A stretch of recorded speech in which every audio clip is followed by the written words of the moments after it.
Hello student, आज मैं आपको बताऊंगी एक प्रोसीजर जो कि है यूरिनरी कैथेटराइजेशन। तो फर्स्ट ऑफ ऑल डेफिनेशन क्या होती है। इट इज़ अ प्रोसीजर जिसमें हम एक रबर ट्यूब जिसको हम बोलते हैं कैथेटर, उसको हम इंसर्ट करते हैं यूरेथ्रा के थ्रू इनटू द ब्लैडर, ठीक है। ताकि अब इसकी इंडिकेशंस की बात करते हैं। अगर किसी पेशेंट को इनकॉन्टिनेंस है या यूरिनरी रिटेंशन है या फिर आफ्टर सर्जरी हम लोग जो है ये इंसर्ट करते हैं। ये दो टाइप के होते हैं। First is indwelling and second is intermediate. Intermediate वो कैथेटर होता है जो कि हम 1 टाइम यूज़ करते हैं और ये कैथेटर हम 4 to 6 टाइम यूज़ कर सकते हैं और फिर हम उसको डिस्कार्ड कर सकते हैं। सेकेंड होता है इनड्वेलिंग। इनड्वेलिंग में आपके 2 वे कैथेटर आता है जो कि जिसको हम ये बोलते हैं फोले कैथेटर, और 3 वे कैथेटर होता है जिसमें एक इरिगेशन पोर्ट भी होता है, ठीक है। अभी आज हम डालेंगे फोले कैथेटर जिसे बोलते हैं 2 वे कैथेटर, ठीक है।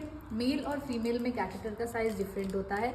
मेल में कैथेटर का साइज़ होता है 14 to 16 एंड फीमेल में होता है 12 to 14 फ्रेंच, ठीक है। तो सबसे पहले हमें आर्टिकल्स क्या चाहिए।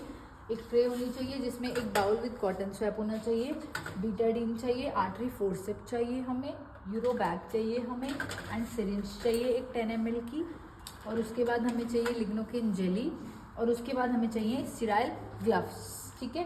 सबसे पहले हमने क्या करना है, ग्लव्स को वियर करना है क्योंकि ये एक स्टीराइल प्रोसीजर रहता है, तो इसी वजह से हमको सबसे पहले जो है ग्लव्स वियर करने हैं। ग्लव्स पहन लिए हैं और ग्लव्स पहनने के बाद आप लिग्नोकेनिक जेली लेंगे, ठीक है, for the easy lubrication of the catheter. उसके बाद हमने कैथेटर एक असिस्टेंट की हेल्प से आप जो है एक स्टीराइल ट्रे लेंगे, उसी पे इस तरीके से आप कैथेटर को होल्ड करवाएंगे डॉक्टर को, ठीक है। कैथेटर को हमेशा टिप से नहीं पकड़ना है, ठीक है। उसके बाद हमने इस कैथेटर को निकाल लिया और ये आगे की जो पॉलीथीन होती है उसको आपने कैथेटर को टिप से नहीं पकड़ना है, हमेशा आपने पीछे से पकड़ना है, ठीक है। उसके बाद हमने क्या करना है, लुब्रिकेटिंग जेली में उसको सर्कुलेटरी मोशन में उसको लुब्रिकेट करना है जेली से, और उसके बाद आपने कैथेटराइजेशन, आपने यूरेथ्रा असेस करना है, और यूरेथ्रा कहाँ है आपने उसे इस तरीके से जो है धीरे धीरे आपने रोटेटिंग मोशन में क्या करना है, इंसर्ट करना है, ठीक है। आप इसको स्लोली एंड स्लोली साथ साथ पेशेंट को बोलेंगे कि डीप ब्रीथ एक्सरसाइज करता रहे और आप ये धीरे धीरे जो है इंसर्ट करते रहेंगे, ठीक है। जब ये इंसर्ट हो जाएगा और आपको लगेगा कि एकदम से पेशेंट यूरिन आ रहा है तो फटाफट से हमने क्या करना है, जो यूरो बैग है वो जो है आपके 2 पोर्ट होते हैं, एक होता है बैलून पोर्ट, एक होता है ड्रेनेज पोर्ट, उसे ड्रेनेज पोर्ट से कनेक्ट कर देना है, ठीक है।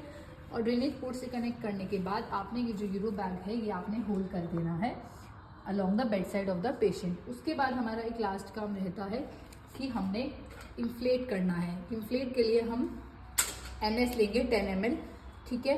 और जो आपका ये इन्फ्लेटेड बैलून वाला पोर्ट है उसको हम क्या करेंगे, 10 ml NS हमने जो है फ्लश कर देनी है, अंदर इंसर्ट कर देनी है, और अंदर जो है वो कैथेटर जो है ये फिक्स हो जाएगा ब्लैडर में। अब आप इसको अगर निकालेंगे तो ये जो है निकलेगा नहीं, ठीक है। अब आपने ये ध्यान रखना है, जब आप इसको निकालोगे तो आपने सबसे पहले क्या करना है, डिफ्लेट करना है। डिफ्लेट सब क्या होता है कि आपने जितना भी यूरिन बचा होगा पेशेंट के ब्लैडर के अंदर वो आपने फ्लश आउट करके किडनी ट्रे में डिस्कार्ड करना है, और उसके बाद ही आपने कैथेटर को क्या करना है, रोटेटिंग मोशन में निकाल के जो है सारा प्रोसीजर्स को डिस्कार्ड कर देना है, और ये आपका जाएगा रेड बिन में। और उसके बाद आपने सारे आर्टिकल्स को क्या करना है, रिप्लेस करना है। हाँ, एक और बात, आपने कैथेटराइजेशन करने से पहले पेशेंट को पेरिनियल केयर भी देनी है। अगर आपको लग रहा है कि यानी इन्फेक्शन या फिर पेशेंट का पेरिनियल एरिया क्लियर नहीं है तो आपने पेरिनियल केयर देने के बाद ही कैथेटराइजेशन का प्रोसीजर करना है। Thank you.